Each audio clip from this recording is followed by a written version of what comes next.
I did not see if it has said that it's gone live yet. There it goes. All right. Hi, Opus family. There it goes. Hi, Opus family. Welcome back. Water Cooler Wednesday. My name is Kayla. I'm the client account consultant here at Opus. And as we have been doing this year, welcome. And we'll get this kicked off. So, last week we spent some time talking about branding on social media and carrying through your message, ensuring that your content that's being shared really tells the story of your company and what you're doing. And with that, you want to ensure that those things follow all the way through. And for me, the brand that you're promoting is only as good as your employees, or as I was told once a long time ago, your internal customers. So I had one of my managers ask me which was more important, an internal customer and external customer. No context. Nobody had ever approached me with that question, but he asked, what's better, an internal or an external customer? And at the time, I was not a fan of ambiguity, and I didn't like not having all the information, so I tried to ask more questions. And of course, those answers were not given to me. I was just asked the question repeatedly until I answered. And for me, I just voted internal, like the customers that you have, right? Retention is easier than training new people, whether that be customers or employees. And he came back with a really interesting response to me and said, I would agree with you that it's internal, but I don't agree with your definition of internal customer. So for him, the internal customer was the employees themselves, right? Taking care of your customers internally first was more important than taking care of your external customers. Because if you don't have the internal customers, you don't have the internal infrastructure, you can't take care of your external ones, right? You can't drive more sales if you don't have people, if you don't have trained people and you don't keep people. Anyway, that's a whole rabbit hole I can go down, and I've been down it before because retention is a big piece. And I think that we talk a lot in the world today. We hear a lot about being the employer of choice. And while it sounds great and everybody wants to be that employer of choice, I mean, what really builds that and promotes that? And there's a few things to me, when I think about it, that really build a company to be an employer of choice. And we'll talk a little bit about those, and we'll see how far this goes and how deep I get into it. And we may have to pick it up again next week at the same time. We'll just see. So I think that when you want to talk about being employer of choice and truly want to be that, you've got to inspire a workplace that's very collaborative. This is where a lot of people spend a lot of their time. And with the shift to being remote, if you don't enjoy what you do or who you work with, it's really easy to fall off the bandwagon, right? Like you're not going to want to be on video for calls. You're not going to want to you're not going to want to engage with people. And the first thing that falls as engagement falls for me, right? And in thinking in my corporate life for the last 20 something years, communication and feedback is one of the things that falls out, right? Like if you don't feel like you can give your manager or your peers feedback, are you really in a good place to work? If you're not comfortable with that. And it's on the manager to create that environment, to create that open door, no retaliation kind of management style. And, some of those things that really can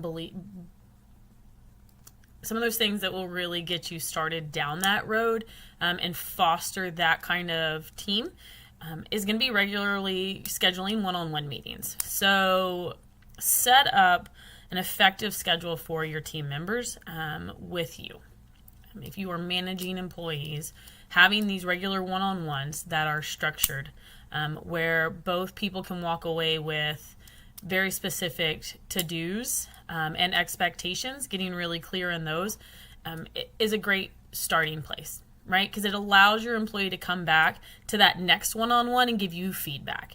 And once they start feeling comfortable in giving you the feedback, they start to seek the feedback. So if you're able to give them structured feedback, if you're able to give them specific examples because you're meeting with them regularly, whether that is once a month or once a week, depending on where you're at, having these regularly scheduled one-on-one meetings is something that will start to open that door. Giving them the opportunity to give anonymous feedback. Some people aren't comfortable coming to leaders or to team members and giving them feedback. It hasn't been well received in the past. They feel like they've been retaliated against. Whatever that piece is, right? They don't feel like they can give that feedback honestly and it be taken seriously, or they are safe in that space. So, those kind of get you kick-started on soliciting more feedback from your team.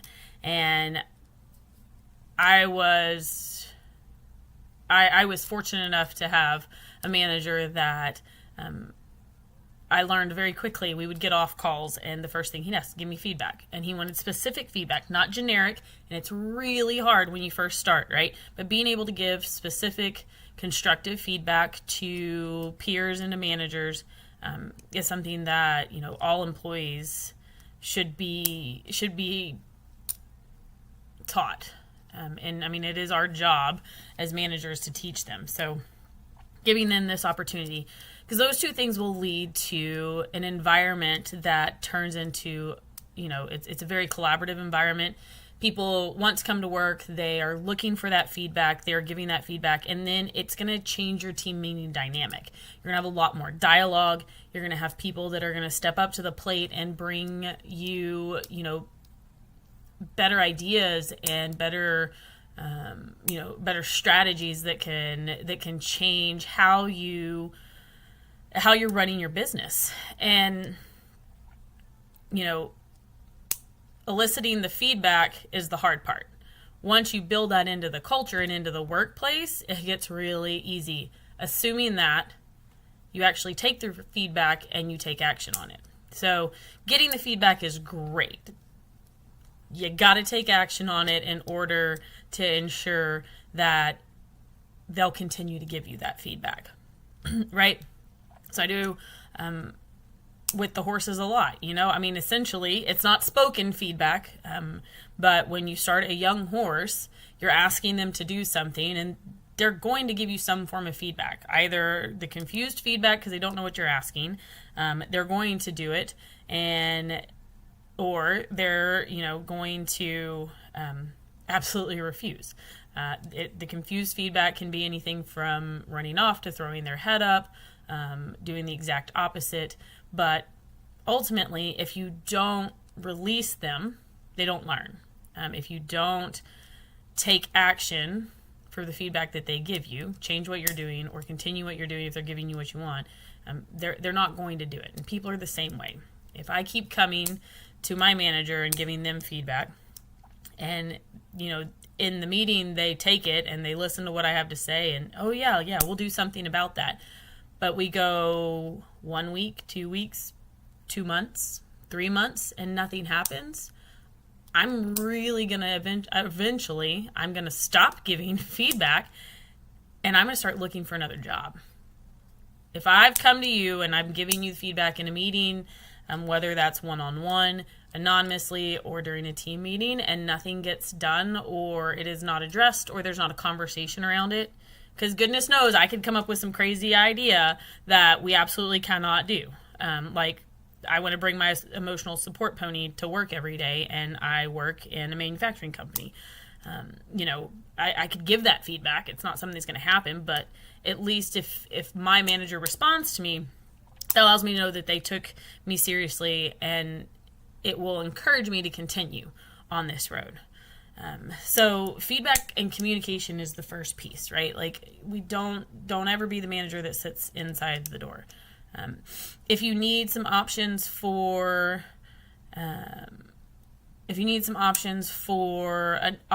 anonymous feedback, we can definitely help you out there. Just shoot us an email over at Opus Management. You can find us online at opusmanagement.us, Facebook, Twitter, Instagram, LinkedIn, all of those things.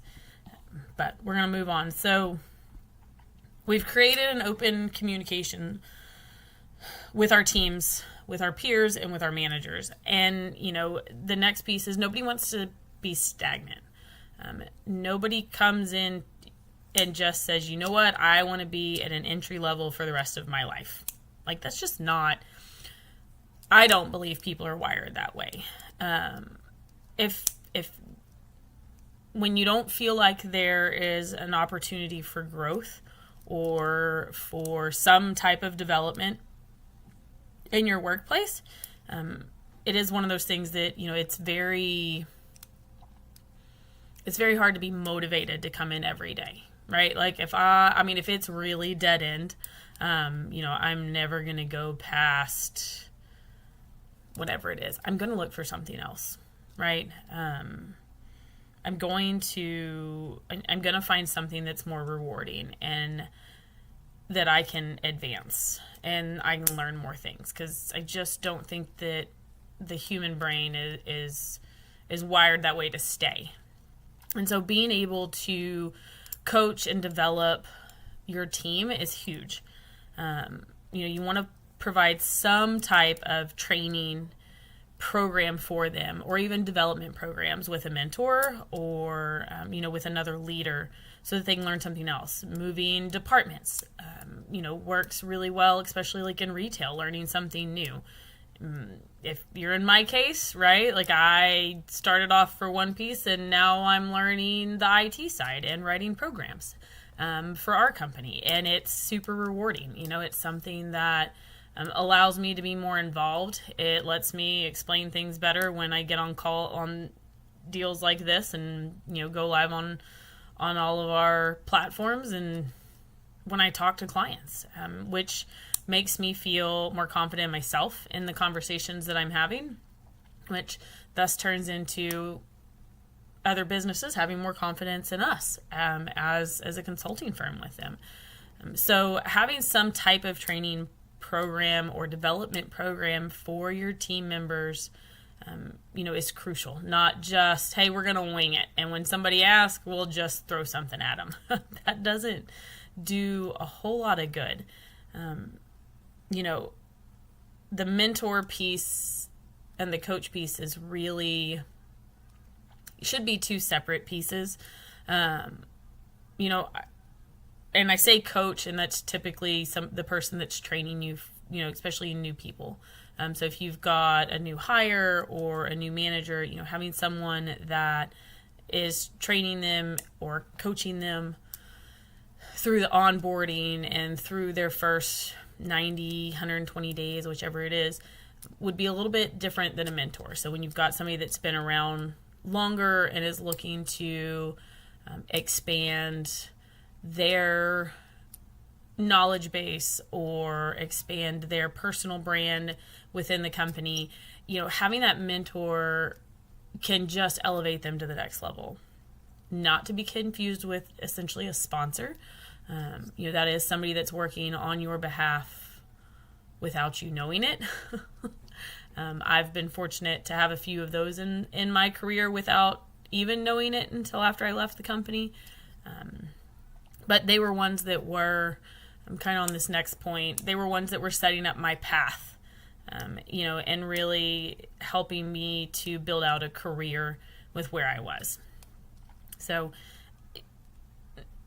not only is that mentor role or that coach role or that sponsor role crucial for the person that is being mentored or trained or sponsored, but it's crucial for the person that's doing it, right? So the mentor and the mentee relationship just builds another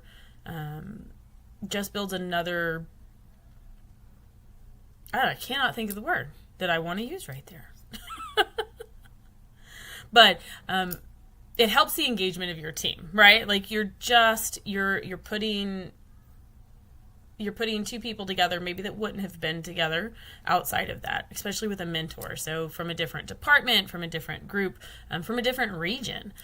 If your company is remote, having someone that you can touch base with that's in a different region because they have a different view on what's going on. If you're mentoring, a new manager, you can help create and influence the decisions that they make, whether it's with their team or their career, or just helping them develop a new skill or knowledge base. Gives them a better sense of purpose, a better sense of direction within the company. We see this a lot with senior members and new hires. So, but ultimately you're building career paths for your employees, and that just helps you to become a better employer, increases your engagement, and just creates more opportunity for you to receive the feedback that'll ultimately better your company. So so we've talked about the communication piece, we've talked about, and the feedback, right? And soliciting that piece. Your growth and development and available opportunities within the company are another piece. And these things, really create the loyalty for team members to your brand, to you. In turn, these employees now, right? Happy spouse, happy house. Same thing at work, right? I love to joke about having a work husband or a work wife. And those people have always served me amazingly well in that, I enjoy coming to work with them. I enjoy spending the majority of, that 50 hours or whatever your work week is with these people. And it just helps grow my engagement and my excitement. And then I am able to provide a better service or a better customer experience to the external customers. So working internally helps you work externally as well. It just is getting really focused on something that you can change. We cannot change the customers' attitudes that walk through the door for, brick and mortar stores. You cannot change the customer experience of your website if their internet connection sucks. Most people are using their phones nowadays, right? But if your customer service agent that is responding, whether it be phone or email or in person, isn't happy with work because they feel like they're just getting the short end of the stick. They feel like they don't have an outlet to give feedback, to talk about the return policies. They feel like they're never going to go anywhere and they're just going to be stuck in that spot. They're not always going to give the best service. They're not always going to be looking to promote the brand and the culture of the company. So ensuring that our employees are happy in their jobs and they're happy in their work life with as much time as we spend at work. It's very much a crucial point. Allowing them the opportunities and allowing them the avenues to have one-on-one conversations around, what they want to do. And maybe they don't know. I've had a ton of one-on-one conversations with my direct reports around, what do you really want to do? If you could go back and think, and Lord knows mine's changed a lot, but if you could go back and think, your 12-year-old self, if you could pick your perfect job and where your life was going, what you want to do for the rest of your life, what would it be? And are you doing that? And, What's the thing that fuels you? We talk about the why. What's the why that fuels you? Why